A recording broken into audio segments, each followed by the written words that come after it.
नमस्कार। आज देश की तमाम फटाफट खबरों में आपका स्वागत है। न्यूज़ के चैनल देखने के लिए या न्यूज़ देखने के लिए आप हमारे चैनल को सब्सक्राइब कर सकते हैं। तो बढ़ते हैं खबरों की ओर।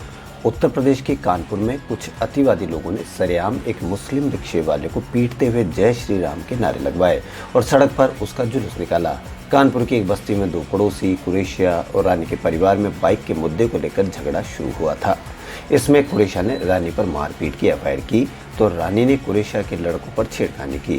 फिर बजरंग दल इस मामले में आया और उसने कल वहां जाकर प्रदर्शन किया।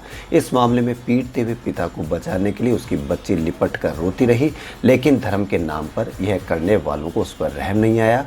खास बात यह कि पीटने वाले अफसर पर न कोई आरोप है अफसर पर और न ही उसके खिलाफ कोई एफआईआर है। हमलावर कुरैशिया बेगम के घर उनके बेटों को पकड़ने गई थी। उनके बेटे नहीं मिले, लेकिन सड़क पर उनके देवर हाथ लग गए तो उनके साथ ही मारपीट करने लगे। घटना के पहले बजरंग दल ने वहां पर एक सभा भी की थी। कानपुर बजरंग दल के जिला संयोजक दिलीप सिंह बजरंगी कहते हैं कि हम हिंदू समाज को आहत नहीं होने देंगे। हम अपने सनातन धर्म को बचाने के लिए स्वयं सक्षम है। अगर हमारा हिंदू परिवार किसी भी प्रकार से परेशान रहेगा तो हम उसके लिए ढाल बनकर खड़े हैं। बहरहाल पुलिस दोनों पक्षों की एफआईआर दर्ज कर जांच कर रही थी। तभी किसी की राय पर रानी ने बजरंग दल के लोगों से मुलाकात की, जिन्होंने उनकी बस्ती में प्रदर्शन किया था।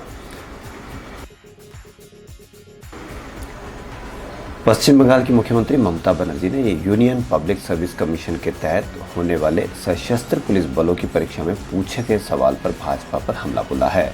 दरअसल सीएपीएफ की बीती 8 अगस्त को हुई परीक्षा में बंगाल में चुनावी हिंसा को लेकर सवाल किया गया था। परीक्षा में एक प्रश्न बंगाल चुनाव हिंसा पर करीब 200 शब्दों में प्रतिवेदन लिखने के लिए दिया गया था। इस प्रश्न पर टीएमसी ने भाजपा पर निशाना साधा है। खुद पश्चिम बंगाल की मुख्यमंत्री ममता बनर्जी ने कहा कि भाजपा यूपीएससी जैसे संस्थाओं को बर्बाद कर देगी। बताते चले कि 8 अगस्त को हुए सीएपीएफ की परीक्षा में पश्चिम बंगाल में चुनाव बाद हुई हिंसा के साथ साथ केंद्र के कृषि कानूनों के खिलाफ किसानों के विरोध प्रदर्शन से जुड़े सवाल भी थे।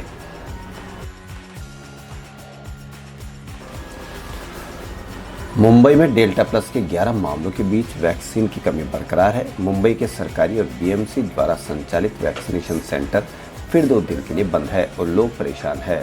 तो कई लोग टीका लगवाने के बाद अपने सर्टिफिकेट के लिए टीकाकरण केंद्रों के बाहर लंबा इंतजार कर रहे हैं। वैक्सीन की कमी रफ्तार ऐसे वक्त में चिंता बढ़ाती है जब पाबंदियां कम हो रही है और डेल्टा प्लस वेरिएंट के मामले राज्य में बढ़कर 65 तक पहुंच गए हैं। महाराष्ट्र में डेल्टा प्लस के 20 नए मरीज आने के बाद कुल मामले बढ़कर 65 पर पहुंच गए हैं। मुंबई में सबसे तेज बढ़ोतरी हुई है। 7 नए मरीज के बाद अब मुंबई में कुल 11 डेल्टा प्लस के मरीज हो गए हैं। 13 जलगांव से, 12 रत्नागिरी से,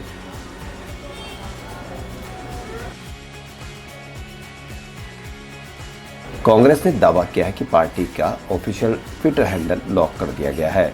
इंडियन नेशनल कांग्रेस ने फेसबुक पर लिखा है कि जब हमारे नेताओं को जेलों में बंद कर दिया गया तब हम नहीं डरे, तो अब ट्विटर अकाउंट बंद करने से क्या खाक डरेंगे। हम कांग्रेसी हैं, जनता का संदेश है, हम लड़ेंगे, लड़ते रहेंगे। अगर बलात्कार पीड़ित बच्ची को न्याय दिलाने के लिए आवाज़ उठाना अपराध है तो यह अपराध हम 100 बार करेंगे। जय हिंद, सत्यमेव जयते। इससे पहले कांग्रेस ने शनिवार को दावा किया था कि राहुल गांधी का ट्विटर अकाउंट सस्पेंड किया गया है। हालांकि बाद में कहा कि यह लॉक किया गया था। बाद में बुधवार रात कांग्रेस ने उसके 5 और सीनियर लीडर्स के ट्विटर अकाउंट लॉक किए जाने का दावा किया है।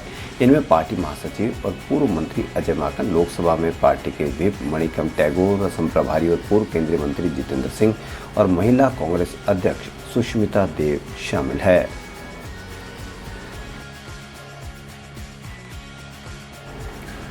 संसद का मानसून सत्र इस बार हंगामे की भेंट चढ़ गया। जितने दिन भी सत्र चला, कार्रवाई सुचारू रूप से नहीं हो पाई।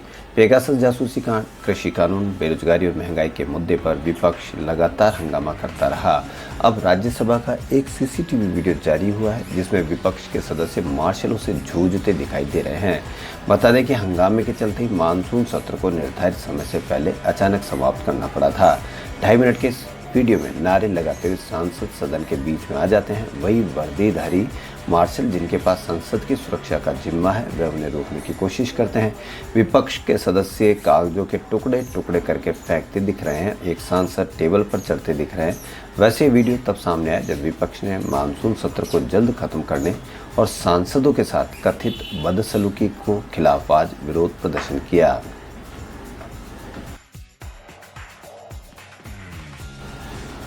सुप्रीम कोर्ट ने 2014 के रेप केस में उम्र कैद की सजा काट रहे आसाराम के बेटे नारायण साई को मिले 2 हफ्तों की फरलो के आदेश पर रोक लगा दी है। Solicitor general Tushar Mehta Gujarat high court के जून के आदेश को चुनौती देने के लिए गुजरात सरकार की ओर से पेश हुए। उन्होंने सुप्रीम कोर्ट से हाई कोर्ट के फरलो देने के आदेश पर रोक लगाने की मांग की। इसके बाद सुप्रीम कोर्ट में जस्टिस टी.वाई. चंद्रचूड़ की बेंच ने गुजरात सरकार की याचिका पर हाई कोर्ट के फैसले पर रोक लगा दी। दरअसल गुजरात हाई कोर्ट ने नारायण साई को 2 हफ्ते के लिए फरलो देने का आदेश दिया था। गुजरात के सूरत स्थित आश्रम में 2 बहनों से दुष्कर्म के मामले में निचली अदालत ने आसाराम के बेटे नारायण साई को उम्र कैद की सजा सुनाई थी। इस मामले की शिकायत 2013 में दर्ज कराई गई थी।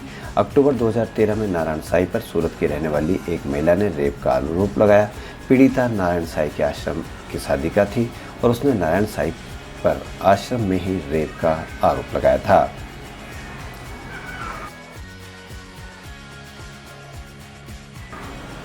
दुनिया भर में कोरोना वायरस के मामले फिर से बढ़ रहे हैं। कोरोना को हराने के लिए वैक्सीनेशन का काम भी जोरों से चल रहा है। इसी बीच एक नई रिसर्च में पता चला है कि फ्लू की वैक्सीन से कोरोना के संक्रमण को बढ़ने से रोका जा सकता है। इतना ही नहीं, फ्लू की वैक्सीन स्ट्रोक, D1 थ्रोम्बोसिस यानी खून के थक्के जमने और सेप्टिस का खतरा भी घटाती है। अमेरिका की university of Miami Miller school of medicine के वैज्ञानिकों ने रिसर्च की है। वैज्ञानिकों का कहना है कि रिसर्च के दौरान सामने आया कि जिन लोगों को 6 महीने पहले फ्लू यानी इन्फ्लुएंजा की वैक्सीन लग चुकी थी, उनमें कोरोना होने पर इमरजेंसी और ICU में भर्ती होने का रिस्क कम हो गया।